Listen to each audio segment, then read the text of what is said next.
Welcome back everybody, Matt the Bat here, hope you're doing well. So we got a new Indiana Jones movie out. Indiana Jones and the Dial of Destiny. Now, I'm going to be real upfront. I like the Indiana Jones franchise. I am not a huge fan of the Indiana Jones franchise. If I were to pick my top 5 Spielberg movies, that's Steven Spielberg, there would be no Indiana Jones movie in that list. Sorry. Not sorry.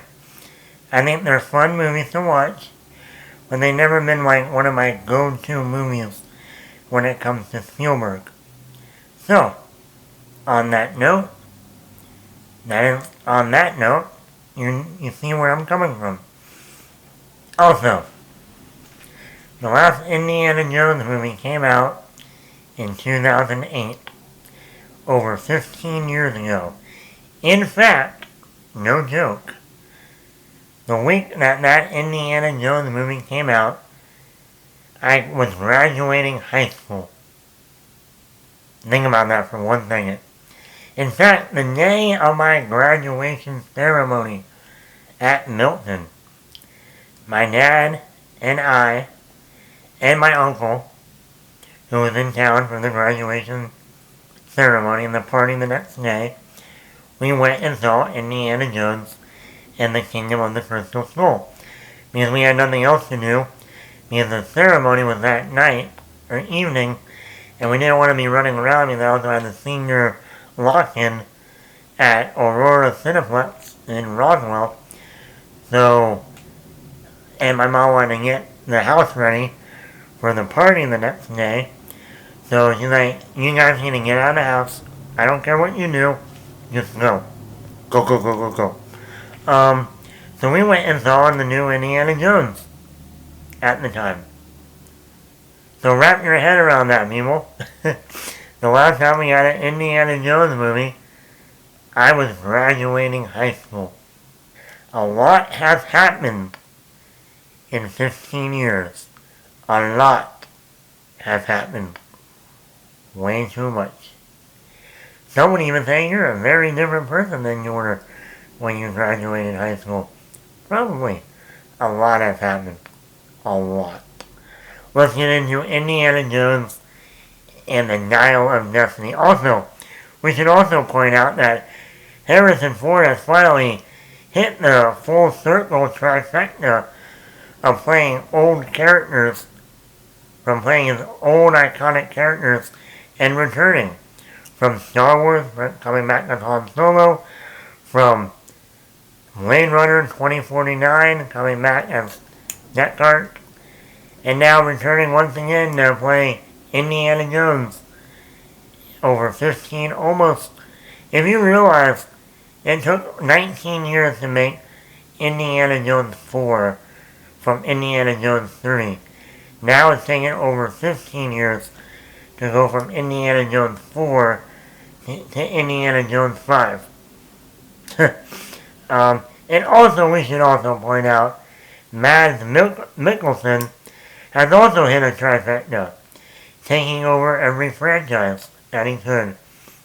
From James Bond, Casino Royale, to Marvel with Doctor Strange, to Star Wars with Rogue One, and now with Indiana Jones and the Dial of Destiny. I wonder what other franchise Mads Mikkelsen could take over. Transformers? Maybe. Fast and Furious. There you go. But yeah, he has finally hit all the Jurassic Park. Yes, he can open a new park. But he has also hit the trifecta of taking over every franchise.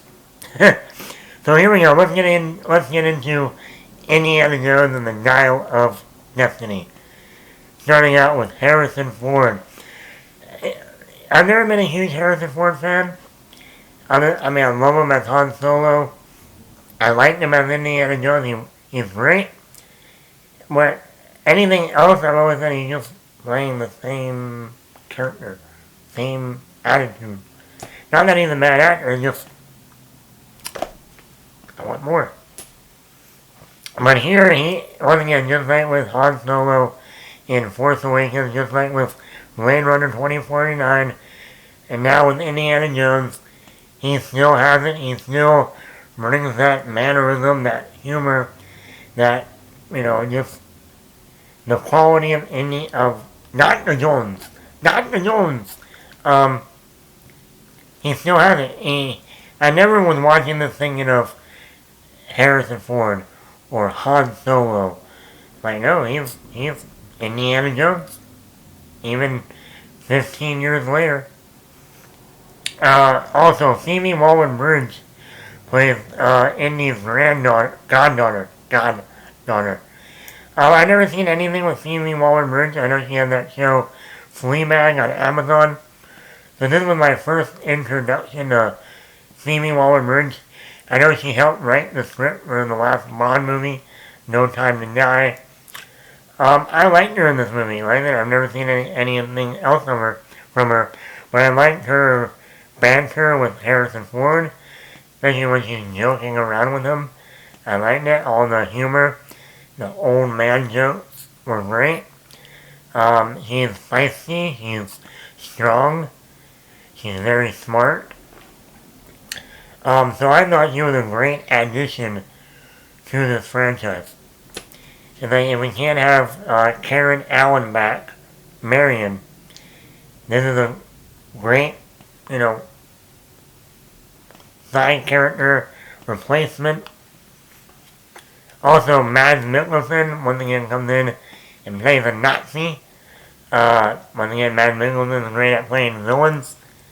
Go back to Casino Royale, The Chief. Go to Doctor Strange.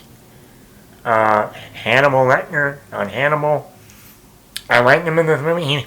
He never fits the Nazi. I don't know if that's a good thing or a bad thing. I think you'd be a perfect Nazi. You just have that look, that accent. You would be a perfect Nazi. Hitler would love to have you. He works.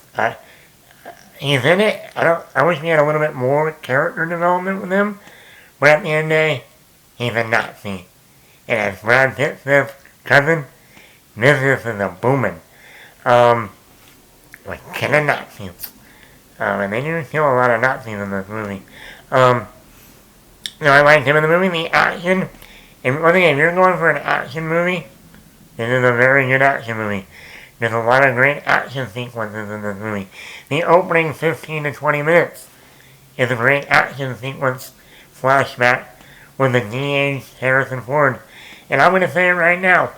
I actually thought the de-aging in this movie of Harrison Ford was really good. I actually think it's probably been the best de-aging. Especially when this movie is doing a lot of moving and action sequences when he is de-aged. And I personally thought it looked good. But that's just me. Maybe on some movie series it doesn't look that great. I thought it looked really good. So, but we have the opening, the opening action sequence is really good. We have the scene of a parade because of the moon landing. The whole chase there from starting in like a library to outside, then on running, then on horseback, then into a subway station, not Subway, Eat Fresh, no. I thought that action sequence was excellent. Then they have another car chase in some foreign country. I forget where they were. But that was an awesome car chase. Pretty long too. But it was fun, it was exciting. Great dynamic between Harrison Ford, Phoebe Waller-Bridge, and this other new character, this teenager. So I think the action in this movie is really good. And I loved how nothing in this movie, let me tell you right now, nothing in this movie did I feel was over the top.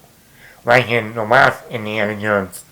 There's no Shia LaBeouf swinging in the forest with monkeys. No Tarzan moment. There's no nuking the fridge moment like in the last Indiana Jones. There's nothing that's like, really? Are we really going there? Really? I thought it wasn't like, nothing felt over the top, nothing felt really cartoonish, if you will. The humor. The movie had a lot of great humor in it. I was laughing a lot through the movie. I think a lot of the old man jokes dealing with Harrison Ford. They have a great one dealing with the Wright brothers. I thought was really hilarious. Um, and everyone has a moment to shine in humor. Even Sala, Jonathan Rhys Davis, yeah, who also plays Gimli in Lord of the Rings. We dwarfs are natural sprinters. Very dangerous on the short.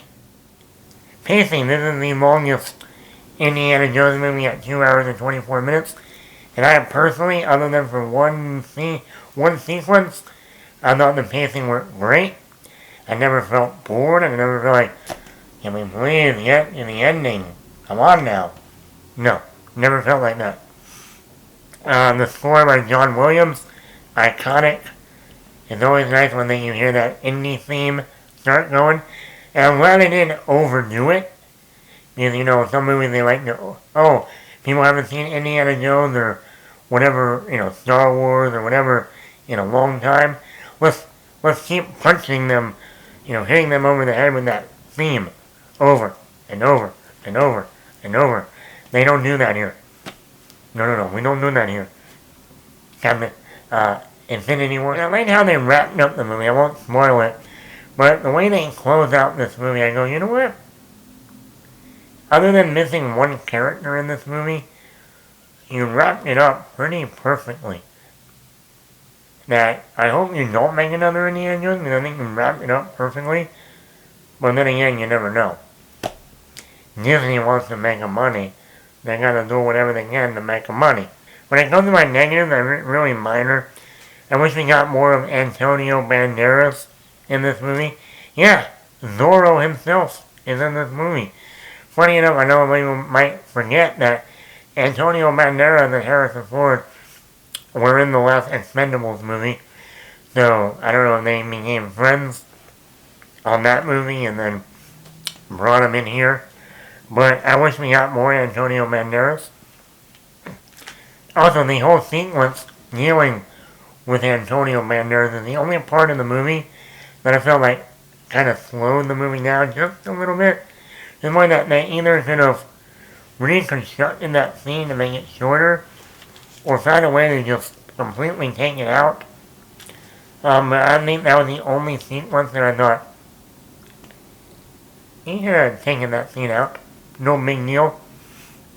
And the only scene or moment in this movie that was kind of like a head scratcher, a little bit non-believable, a little over the top, if you will.